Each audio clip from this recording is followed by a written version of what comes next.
Il est désormais possible de circuler sur l'ancienne voie ferroviaire entre Héronville et Revigny-sur-Ornain. À l'origine de l'association Les Vieux Chariots de Robert Espagne, la rando du Taco, longue de 60 km, traverse 11 villages, ce qui est un réel avantage pour le maire de Robert Espagne.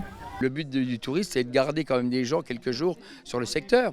Et puis ça va faire marcher automatiquement les hôtels, les chambres d'hôtes, comme j'ai dit, le gîte. Et puis ça fera marcher aussi le commerce local finalement. Je vois à Robert Espagne, on a tous les commerces, c'est bien. À l'hôtel-restaurant, en premier, c'est sensationnel quoi, franchement. Grâce à des QR codes placés tout au long de la balade, il est possible de consulter l'histoire des monuments de ces 11 communes. Les QR codes, c'est quelque chose qui est aujourd'hui à la pointe, ce qui permet aux gens, avec leur smartphone, ils flashent et ils ont tout de suite toutes les informations concernant le pays.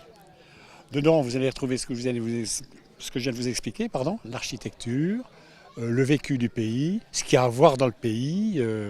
Ce projet a été porté par le budget participatif, ma fameuse idée. L'objectif était donc de laisser les citoyens meusiens déposer leurs idées de projet selon diverses thématiques. Un vote a donc été organisé pour garder les idées les plus intéressantes.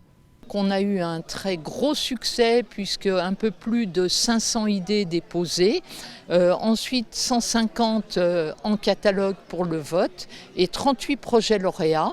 Et donc cette démarche de la rando du Taco, elle permet vraiment de participer à l'attractivité du territoire, au développement touristique et culturel de cette belle vallée de l'Assau. La politique du département, c'était de remettre de l'attractivité dans les territoires grâce au sport.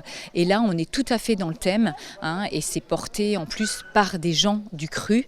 Ça fait vraiment plaisir de voir qu'eux aussi ont à cœur de mettre en valeur ces territoires. La vallée de l'Assau est particulièrement jolie.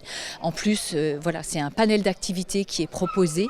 On a du cheval, on a de la randonnée à pied, on a du vélo. Donc un panel d'activités très intéressant. Cette inauguration s'est clôturée par un verre de l'amitié, partagé entre les habitants et les maires des 11 communes.